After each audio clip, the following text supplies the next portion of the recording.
Hey guys, we're back. This time we're taking a look at another tanks expansion. This time it's the American Jackson, which is a M36.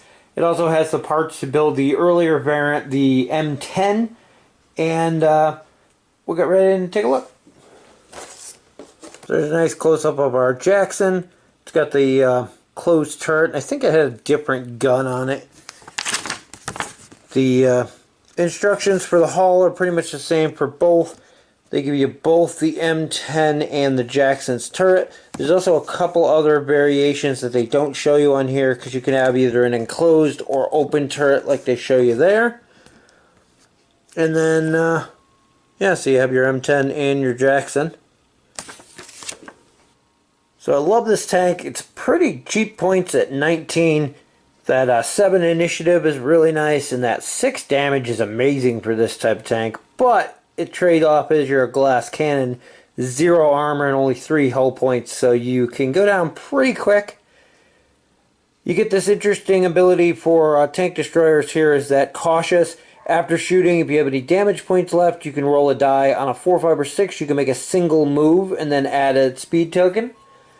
As with all of our American tanks, we have Gung Ho, which allows us to count as 1 less move than shown on the speed token when figuring out your shooting. So basically, you can move 1, take your shot as if you stood still, move 2, take your shot as if you only moved 1, and so on. Comes into play really nice with the cautious ability, so you can basically take a move, fire your shot, move again on that 50-50 chance there. So you end up with a speed 2 token, but it doesn't affect your shooting at all, but it affects your defense when people are shooting at you. Very nice. The generic M10 here has the 76mm, I think, 3-inch gun on it, and has the same 2, cautious and gung ho. You got a little bit less initiative, a little bit less damage there for 4 points cheaper. So it's a trade-off there, but definitely like the later variant, the actual Jackson there. Everything about that's nice, except for the hull and armor, but that's to be expected. Really nice tank overall, though. That's probably worth noting, too, that these only got 3 crew slots on there, so you got to keep that in mind. Both of them do, so when you're making your builds. So for our upgrade cards here, we have a crewman, Audie Murphy. And for 2 points, in the command phase, immediately before this tank is destroyed, you discard all the other crew and any critical damage cards on the tank, and then make an attack with a 3 damage. It's basically like a last-ditch effort, and you get rid of all those criticals, so if you have any criticals that prevent you from firing or anything, they're pretty much ignored. So you get that one last shot off. It's kind of interesting, and that's a unique one. Then we get a Doctrine, the best job I ever had. This tank can attempt to make a repair up to 2 criticals each turn instead of 1. Always a nice one to have. We also get the Doctrine Seek, Strike, and Destroy. This tank can re-roll one of its cautious tests per turn. So it goes along with that cautious ability on the tank that allows you that 50-50 chance of making an additional move after you fire. If you fail that, this will allow you to re-roll. Very interesting. Next we have another American crewman. This one's a radio operator. The True Boy Scout. This one gives you a +1 during your movement phase to your initiative. And then it can have 2 equipment cards equipped, which is a nice one to always be prepared, as it were. Then we have a generic driver card. Defensive driver. When rolling defensive dice, you may re-roll 1 die. This tank really doesn't get a lot of defense. You're going to get some defense for yourself by your movement and using that cautious rule, but at the same time the tank itself has no defense, so not too useful on this tank in particular, but definitely useful on some of the other ones out there. It's universal, so you can use it on anything, and I've seen somebody use this on a Tiger, which just made it god-awful. Under our spruces, we have our upper hull and lower hull there. There's one of the turret variants and the closed top. Got a couple different barrels there for the different guns. It's hard to see. One's a 76. I'm not sure what the other one is. It's got the rear hull, I think it is. Front or rear. Some extra little bits.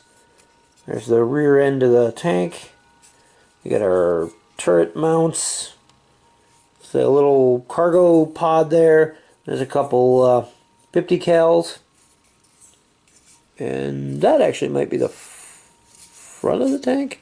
That might be the rear, that might be the front. I'm not sure how that works. No, I think that's the lower front hull because it goes underneath the plate here. Then on our other spruce, of course, we got our treads. Some fuel canister, extra wheel. I think that's a piece of track links. It's upside down. Another one of the turret options. These are 3 different gun mount options to go on the turrets. And then these pieces here are actually the rear part of the gun where the chamber is where you load. And if you're using the exposed open turret, those show, and they give you a couple different mods for those. I think there's one for each of the different types of guns. This is our other turret. And then these are pieces, again, for the other turret. The top, the front. And so you can use this front piece here, and then there's like the open door here. So you put the 2 of them together and they come out like the one in the images here with the open top. So a lot of options for these. I think you have 3 different turret designs, maybe 4 different, because you can do both styles, open and closed. And there we have a look at our completed Jackson with the completely closed turret there. Again, it comes with enough parts to make both turrets, so you can actually make the M10 turret as well. And I used the closed style for both of them. This one actually has a little bit of a hatch still in the back, so you can still kind of see inside there. I thought having the full open turret, though, looked weird without having crew. So with the completely open, you can see inside and there's no crew in there. So thought that looked a little strange, so I didn't go that route with mine. I kind of like the closed turrets anyway, and I definitely prefer the Jackson over the standard M10. Anyway, that's a look at our Jackson expansion for tanks. If you're playing Americans, it's a pretty nice glass cannon, nice powerhouse in there.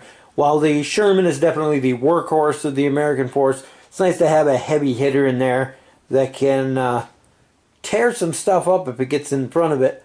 The downside is that weak armor, well, non-existent armor, and that really weak hull. So you have to protect these, you have to keep them behind your other tanks or in cover, make use of that cautious rule, make use of gung-ho to get into position to take those shots, but not leave yourself exposed so that you can take the return fire. Definitely a nice addition to the American force, though, and looking forward to seeing what kind of damage I can do with these on the battlefield. That's going to wrap it up for our look at the Jackson here. As always, thank you guys for watching, and we'll see you in the next one.